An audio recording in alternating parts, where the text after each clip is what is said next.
بسم اللہ الرحمن الرحیم۔ میری دوستوں سے گزارش ہے کہ ویڈیو کو لائک کریں، شیئر کریں اور چینل کو سبسکرائب کر دیں، ساتھ میں بیل آئیکن کا بٹن بھی دبا دیں تاکہ نئے آنے والی ویڈیوز آپ تک پہنچتے رہیں۔ اس بات پر اتفاق ہوا کہ سبستان المتوکل کی مدد کرے گا اور مغرب کی حکومت اس کے چچا سے لے کر اس کے حوالے کرے گا، اور اس مدد کے عوض المتوکل مغرب کے تمام ساری علاقوں سے پرتگال کے حق میں دستبردار ہو جائے گا۔ متوکل مغرب سے سبتا کو منتقل ہو گیا اور وہاں 4 ماہ تک قیام کیا۔ سبتا سے طنجہ آیا اور سبستان کی فوجی امداد کا انتظار کرنے لگا۔ جس وقت مسیح ممالک بالخصوص پرتگال مغرب پر حملہ آور ہونے اور اس پر مکمل قبضہ کر لینے کی تیاری کر رہا تھا تو عثمانیوں نے تجربہ کار فوج اور طرح طرح کا اسلحہ بھیج کر عبد الملک کی مدد کی۔ یہ مدد دراصل ان کے اسلامی عقیدہ کے دفاع میں ان کی اسلامی جذبات کی عکاسی تھی، کیونکہ یہ تمام مسلمانوں کی جنگ تھی، بالخصوص دولت عثمانیہ کی جنگ تھی، جنہوں نے مسلمانوں کی حفاظت اور ان کے زیر نگی علاقوں کی ذمہ داریوں کا بوجھ اپنے کندھوں پر اٹھا رکھا تھا، اور مادی مسلطوں سے دور وہ ان ذمہ داریوں کو بہت اچھے طریقے سے نبھا رہے تھے۔ سلطان عبد الملک کے زمانہ حکومت میں دولت سعودیہ نے جو سب سے عظیم کارنامہ سر انجام دیا وہ ہے پرتگال کے نصرانیوں کے مقابلے میں اس کی شاندار اور عظیم فتح۔ اس جنگ میں نصرانیوں کے 3 فرمانروا شریک ہوئے تھے۔ اس کتب تاریخ میں مارکہ کسر کبیر یا مارکہ وادی الخازن کا نام دیا جاتا ہے۔ یہ مارکہ 4 اگست 1578 کو وقوع پذیر ہوا۔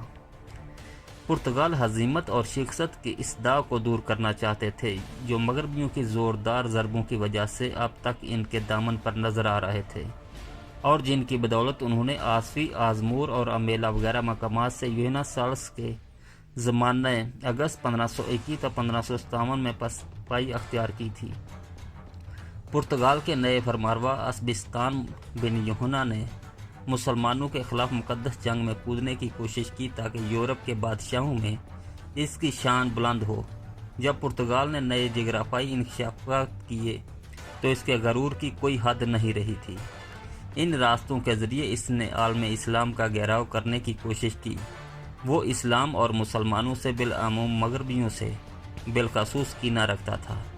اس چیز نے اسے جنگ پر آمادہ کیا۔ اس فرمانروا میں صلیبی کینہ اور استعماری ذہنیت دونوں خلصتیں جمع تھی، جن کی روح سے ہر وہ مسلمان ملک جو اپنی حفاظت کی اہلیت نہیں رکھتا تھا اس میں اپنی مرضی کرتا تھا اور آزادی کے ساتھ جس طرح چاہتا اس پر قبضہ کر لیتا۔ دوسری طرف مغرب پر جنگ مسلط کرنا اور اسے فتح کر کے اپنے ملک میں شامل کر لینا، اس کی سبستان لاکھوں نصرانیوں کو جمع کرنے میں کامیاب ہو گیا، جن کا تعلق ہسپانیہ، پرتگال، اٹلی اور جرمنی سے تھا۔ اس لشکر کے پاس اس دور میں پایا جانے والا ہر طرح کا اسلحہ موجود تھا۔ 1000 جہازوں پر تو صرف وہ فوج سوار تھی جو مغرب کی طرف جنگ کے ارادے سے آ رہی تھی۔ نصرانی فوجیں 1578 میں طنجہ اور اسیلا پہنچیں۔ مغربی اقصی کی گلی کوچوں میں جو نعرہ گونج رہا تھا وہ تھا، جہاد فی سبیل اللہ کے لیے وادی الخازن چلو۔ مغرب کے تمام لوگ عبد الملک اور متسم بالا کے ارد گرد جمع ہو گئے۔ متوکل جو مغرب کی حکومت سے الگ ہو چکا تھا نے اس اتحاد کو متاثر کرنے کی کوشش کی۔ اس نے مغرب کے لوگوں کے نام خط لکھا اور کہا، میں اس وقت نصرانیوں سے مدد طلب کی تب مسلمانوں کی طرف سے مجھے مدد نہیں ملی۔ علماء کہتے ہیں کہ غاصب سے حق واپس لینے کے لیے کوئی بھی حربہ استعمال کیا جا سکتا ہے۔ المتوکل نے لوگوں کو ڈرایا اور کہا، اور اگر تم نے ایسا نہ کیا تو اعلان جنگ سن لو اللہ اور اس کے رسول کی طرف سے۔ مغرب کے مسلمانوں نے اس کے جواب میں ایک خط لکھا جس میں اس کی دلیل کو رد کیا اور اس کے جھوٹ پر اسے شرمندہ کیا۔ اس خط کی عبارت کچھ اس طرح سے ہے، تمام تعریفیں اللہ کے لیے ہے جیسا کہ اس کے جلال کے لیے ضروری ہیں، اور صلاۃ و سلام ہو ہمارے آقا مولا حضرت محمد صلی اللہ علیہ وسلم پر، تمام انبیاء اور رسولوں سے افضل ہیں۔ اللہ تعالیٰ آپ سے راضی ہو، حتیٰ کہ اللہ تعالیٰ دین اسلام کی اس صحت کی شروعات اور اس کے کمال کے ساتھ مستحکم کر دے۔ عظیم بات یہ جواب ہے جو تمام شرفا، علماء، اصلاح اور مغرب کے تمام مجاہدین کی طرف سے لکھا گیا ہے۔ اگر تو اپنے نفس کو ملامت کرے ور اس کو سرزنش کرے تو تجھے پتہ چلے کہ تیرے ضمیر پر پردے پڑے ہوئے ہیں اور تم گمراہی کا شکار ہو گیا ہے۔ رہی وہ بات تو نے نصرانیوں کے بارے کی تو تو نے دشمنوں کی طرف رجوع کیا اور تو انہیں نصرانی کہہ کر بہت بڑی چالاکی کا ثبوت دے رہا ہے۔ تیری اس بات میں فریب پایا جاتا ہے، تم منفی نہیں۔ تیرا یہ کہنا ہے کہ میں نے ان کی طرف سے اس وقت رجوع کیا جب مجھے مسلمانوں کی طرف سے مدد نہیں ملی، تو اس میں وہ چیز ناجائز ہے جو رب کی ناراضگی کا سبب ہے۔ پہلی یہ چیز کہ تو نے اس عقیدہ کا اظہار کیا، تمام مسلمان گمراہ ہو گئے ہیں، کوئی ایسا شخص نہیں جو حق پر قائم ہو سوائے نصرانیوں کے۔ دوسری بات یہ کہ تو نے مسلمانوں کے خلاف کافروں سے مدد طلب کی ہے، اور نبی کریم صلی اللہ علیہ وآلہ وسلم کا ارشاد گرامی ہے، میں کسی مشرک سے مدد طلب نہیں کروں گا۔ مشرکین سے مسلمانوں کے خلاف مدد کا خیال صرف اس شخص کو آ سکتا ہے جس کا دل اس کی زبان کا تابع ہو۔ ایک بہت پرانا مقولہ ہے، عقل مند کی زبان اس کے دل کے تابع ہوتی ہے۔ تیرا یہ کہنا ہے کہ ایسا نہیں کرتے تو اللہ اور اس کے رسول صلی اللہ علیہ وآلہ وسلم کی طرف سے اعلان جنگ سن لو، اور مزید برآں یہ کہ تو اللہ اور اس کے رسول صلی اللہ علیہ وآلہ وسلم کے ساتھ ہے۔ جب تیری یہ گفتگو اللہ تعالیٰ کے سپاہیوں، اس کے دین کے مددگاروں اور محافظوں نے سنی تو عرب و عجم ان مجاہدین کی غیرت اسلامی اور اہمیت ایمانیہ نے ان کے جذبات کو برنگا کر دیا۔ ان کے نور ایمان میں تازگی آ گئی اور ان کے یقین کی شعاع ان پر چمک اٹھی۔ کوئی کہہ رہا تھا دین تو صرف ایک ہی ہے، محمد صلی اللہ علیہ وآلہ وسلم کا دین۔ کوئی کہہ رہا تھا کل جب آمنا سامنا ہوگا تو تم دیکھ لو گے میں کیا کرتا ہوں۔ کوئی اس آیت کی تلاوت کرے۔ تو اپنے خط میں لکھا ہے کہ تمام روم تیرے ساتھ ہے اور تو نے اس بات پر فخر کیا ہے۔ تجھے بھروسہ ہے کہ بادشاہ پرتگال اپنے لشکر سمیت پہنچ رہا ہے، تو وہ لشکر کہاں سے آئے گا؟ حالانکہ اللہ تعالیٰ کا ارشاد گرامی ہے، اللہ تعالیٰ اپنے نور کو ضرور مکمل فرمائے گا، اگرچہ کافروں کو یہ بات ناگوار ہو۔ الغرض جب کثر کبیر کے لوگوں نے نصرانیوں کو دیکھا اور سلطان عبد الملک نے پہنچنے میں دیر کر دی تو انہوں نے بھاگ کر پہاڑوں میں پناہ لینے کا ارادہ کیا۔ ایسے میں ابو الحسن یوسف الفاسی نے لوگوں کو ثابت قدم رہنے کی تلقین کی۔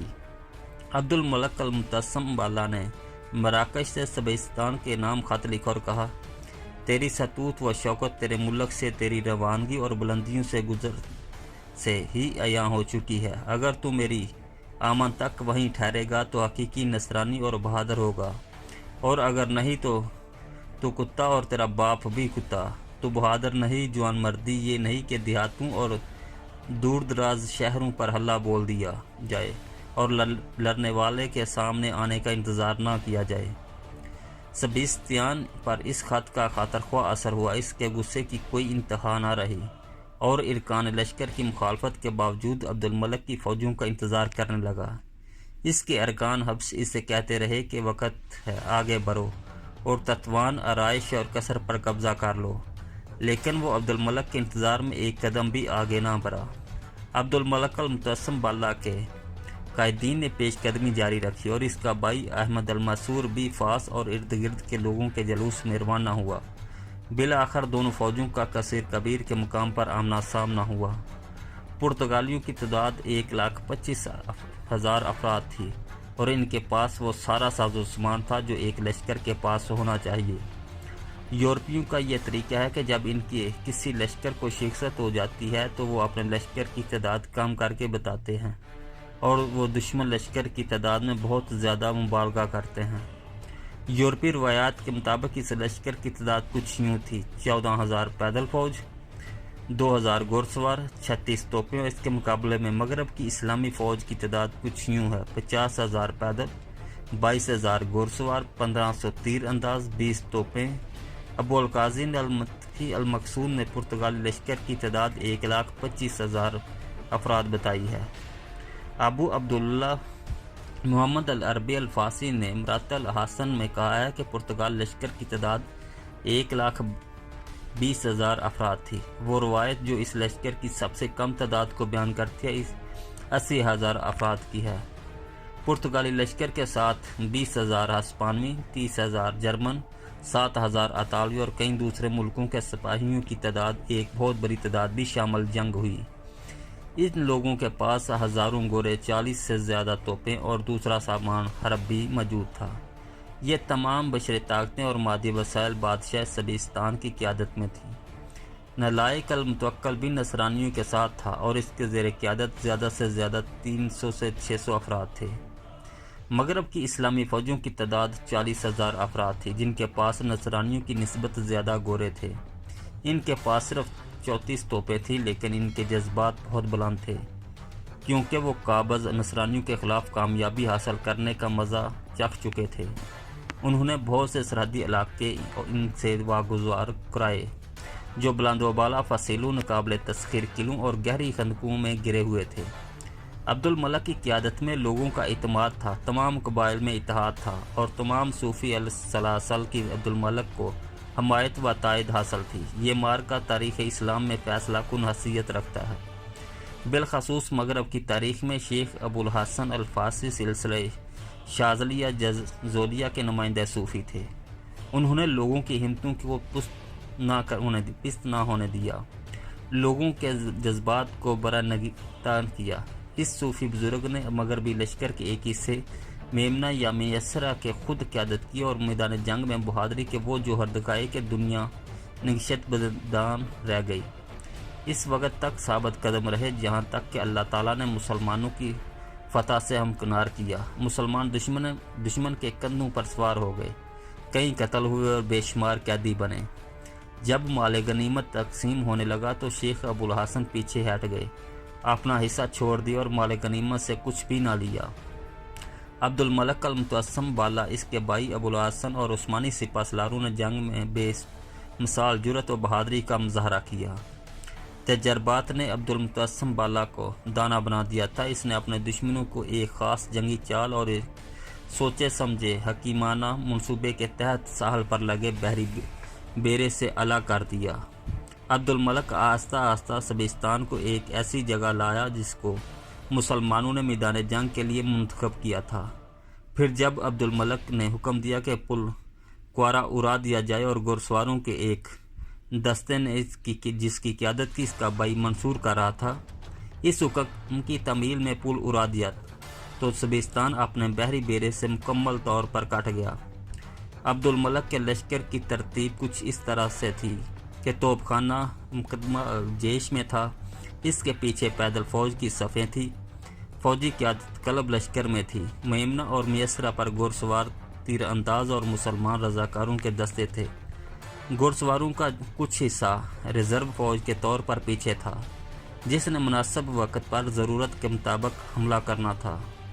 یوں عبد الملک نے اپنی قائدانہ صلاحیتوں کی بدولت پرتگال لشکروں کے مختلف حصوں کو آڑے ہاتھوں لیا، ان پر فتح حاصل کر لی۔ 1578 سوار کی صبح مغرب کی تاریخ کا ایک روشن تاریخ اور تاریخ اسلام کا ایک ابدی دن پر قرار پایا۔